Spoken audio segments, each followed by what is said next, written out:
Rules discuss ചെയ്തു. Rule number 8 നമ്മളിവിടെ discuss ചെയ്യുന്ന റൂൾസ് വിട്ടിട്ട് നമ്മുടെ സബ്ജക്റ്റ് വെർബ് അഗ്രിമെൻറ്റിൽ ഒരു ക്വസ്റ്റ്യൻ ചോദിക്കാനില്ല. ഓക്കെ, സോ 8ാമത്തെ റൂള് നോക്കിക്കോളൂ. ആദ്യം നമുക്ക് ഐദർ അല്ലെങ്കിൽ നെയ്തർ, അതും അല്ലെങ്കിൽ നോട്ട് ഓൺലി അല്ലേ, either neither not only.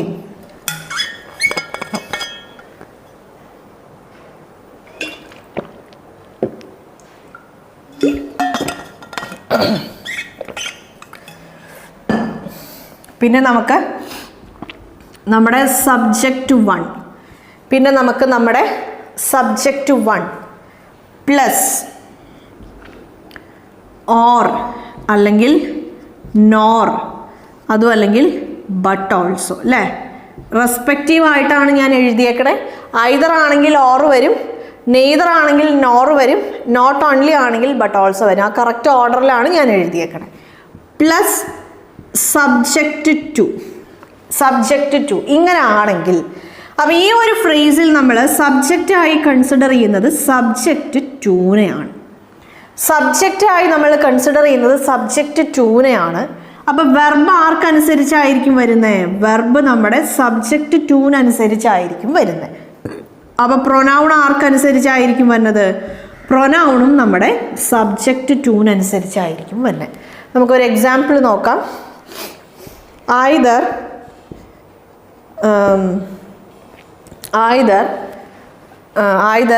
they or she, either they or she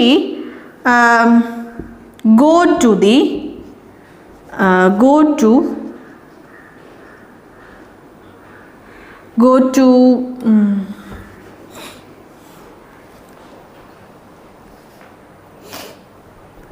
to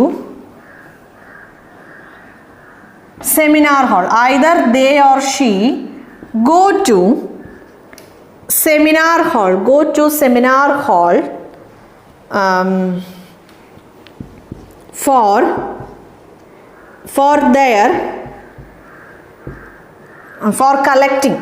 for collecting their stage details. Okay, yes. അപ്പോൾ നമ്മൾ നോക്കുമ്പോൾ either they or she അല്ലേ, or she go to the seminar hall for collecting their stage details. അപ്പോൾ എന്താ പറയുക, അവരെന്തോ performance ചെയ്യാൻ പോകാമെന്ന് തോന്നുന്നു. Stage details of their performance. Okay, അപ്പോൾ അവരെന്തോ പെർഫോമൻസ് ചെയ്യാൻ പോവുകയാണ്, അവർക്ക് എന്തോ പെർഫോമൻസ് ഉണ്ട്. അപ്പോൾ അതിൻ്റെ സ്റ്റേജിൻ്റെ ഡീറ്റെയിൽസ് കളക്ട് ചെയ്യാൻ വേണ്ടി ഒന്നെങ്കിൽ അവർ പോവും അല്ലെങ്കിൽ അവൾ പോവും അല്ലേ. ഐദർ ഓർ എന്ന് പറയുമ്പോൾ അതാണ്, ഒന്നെങ്കിൽ അവൾ പോവും അല്ലെങ്കിൽ അവർ പോവും. ഓക്കെ, അപ്പോൾ ഇവിടെ നമ്മൾ പറഞ്ഞു, നമുക്കറിയാം ഐദർ എന്ന് തന്നിട്ടുണ്ട്, ഓർ എന്ന് തന്നിട്ടുണ്ട്. ദേ ആണ് നമ്മുടെ സബ്ജക്റ്റ് 1, ഷീ ആണ് നമ്മുടെ സബ്ജക്റ്റ് 2. അപ്പം ഈ സെൻറ്റൻസിൽ ഐദർ ദേ ഓർ ഷീയുമായിട്ട്, ഐദർ ദേ ഓർ ഷീ എന്ന് പറയണ ആ ഒരു ഫ്രേസുമായിട്ട് അസോസിയേറ്റ് ചെയ്ത് വന്ന എല്ലാ വെർബും എല്ലാ പ്രൊനൗണും ആർക്കനുസരിച്ചിട്ടായിരിക്കും? രണ്ടാമത്തെ സബ്ജക്റ്റിനനുസരിച്ചിട്ടായിരിക്കും. ഐദർ ദേ ഓർ ഷീ എന്ന് പറയണ ഈ ഒരു ഫ്രേസുമായി അസോസിയേറ്റ് ചെയ്ത് വന്ന എല്ലാ വെർബും എല്ലാ പ്രൊനൗണും ആർക്കനുസരിച്ചിട്ടായിരിക്കും? സബ്ജക്റ്റ് 2നനുസരിച്ചിട്ടായിരിക്കും. ദാറ്റ് ഈസ് ഷീ എന്ന് പറയണ ആ ഒരു വേർഡിനനുസരിച്ചിട്ടായിരിക്കും. അപ്പോൾ ഷീ എന്ന് പറയുമ്പോൾ ഇവിടെ എന്താണ് വരേണ്ടത്? വെർബ് ഗോയാണ്. ഷീ എന്ന് പറയുമ്പോൾ വെർബ് എന്തായി? ഗോസ് ആയി അല്ലേ. ഷീ എന്ന് പറയുമ്പം വെർബ് ഗോസ് ആയി. Goes to the seminar hall for collecting their. ആരുടെയാണ്? യെസ്, ഈ ഐദർ ദേ ഓർ ഷീയുടെ ആണ് അവർ പറയുന്നത്. അപ്പോൾ ഇവിടെ collecting her stage details of their performance അല്ല, ഹെർ പെർഫോമൻസ് ആണ്. അപ്പോൾ ഏതൊക്കെയാണോ ഐദർ ദേ ഓർ ഷിയു ആയിട്ട് അസോസിയേറ്റ് ചെയ്തിട്ടുള്ള വെർബും പ്രൊനൗണും അതെല്ലാം ആർക്കനുസരിച്ചിട്ടായിരിക്കും? രണ്ടാമത്തെ സബ്ജക്റ്റിനനുസരിച്ചിട്ടായിരിക്കും. മനസ്സിലായല്ലോ? നമ്മൾ വേറൊരു എക്സാമ്പിൾ നോക്കുമ്പം not only I but also she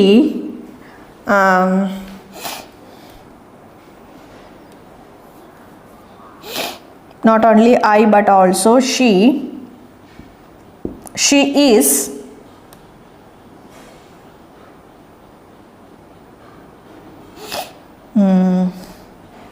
not only I but also she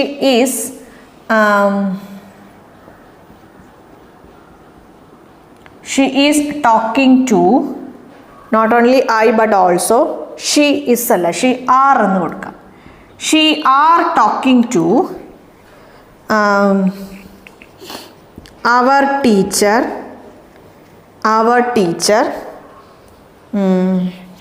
talking to Sheena our teacher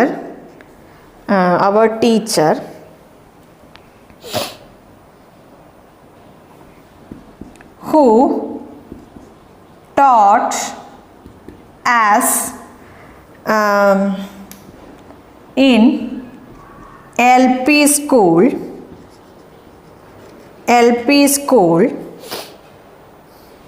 who taught us in LP school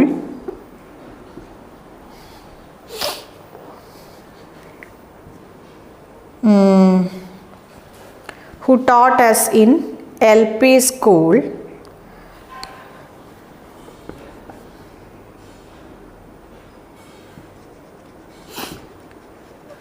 during her who taught us in LP school during her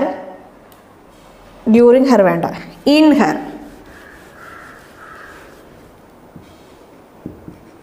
her middle age അല്ലെങ്കിൽ in her 40s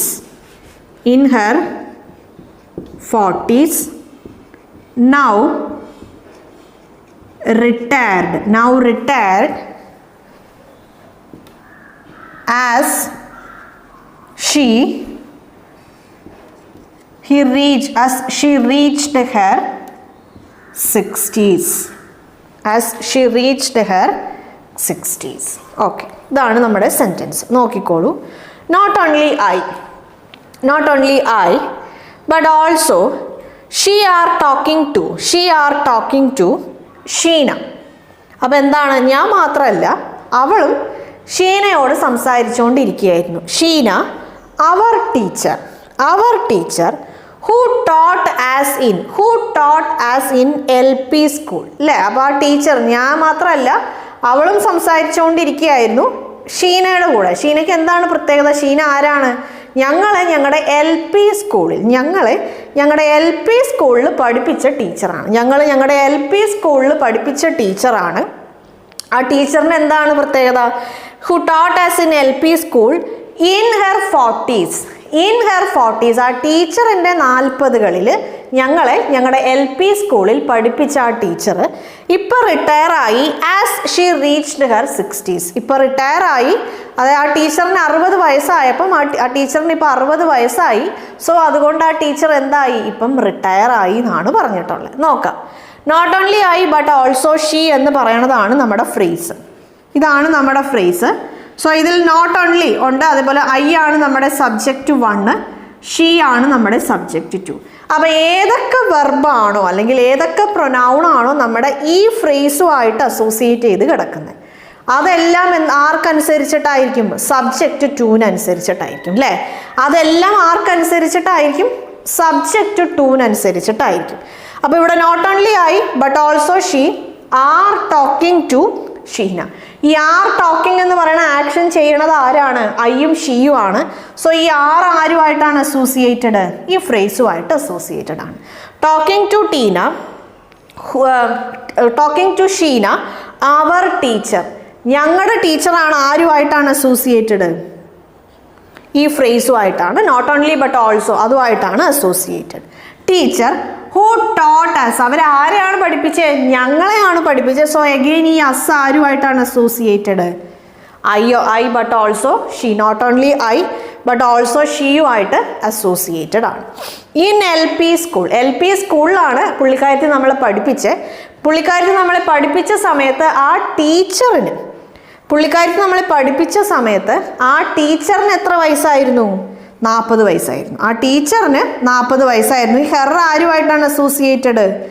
ടീച്ചറുമായിട്ടാണ് associated. In her 40s, now retired as she reached her 60. ഈ she ആരുമായിട്ടാണ് associated? ടീച്ചറുമായിട്ടാണ്. ഈ ഹെറും ടീച്ചറുമായിട്ടാണ് associated. അപ്പോൾ ടീച്ചറുമായിട്ട് exclusively ടീച്ചറുമായിട്ട് associate ചെയ്തിരിക്കുന്ന ആൾക്കാരെ നമ്മൾ consider ചെയ്യേണ്ട ആവശ്യമില്ല. നമ്മളിവിടെ ആരെയാണ് കൺസിഡർ ചെയ്യേണ്ടത്? ഹോൾ ഐയും ഷീയും ആയി അസോസിയേറ്റ് ചെയ്ത് കിടക്കുന്നതിനെയാണ്. സോ ഇവിടെ ആറല്ല വരണ്ടേ, ഇസാണ് വരണ്ടേ. ഇവിടെ അവർ അല്ല വരണ്ടേ, ഇവിടെ മൈ ആണ് വരണ്ടേ. ഇവിടെ അസ് അല്ല വരണ്ടേ, ഇവിടെ എന്താണ് വരണ്ടേ? ഹെറാണ് വരണ്ടേ. ഇവിടെ അസ് അല്ല വരണ്ടേ, ഇവിടെ വരേണ്ടത് ഹെറാണ്. Taught her in L P സ്കൂളിൽ അവളെ പഠിപ്പിച്ചത്. മനസ്സിലായല്ലോ? സോ ഇതാണ് നമ്മുടെ ഐദർ നെയ്തറിൻ്റെ rule. Either neither not only വന്നാൽ നമ്മൾ ഇതാണ് ചെയ്യേണ്ടത്. യെസ്.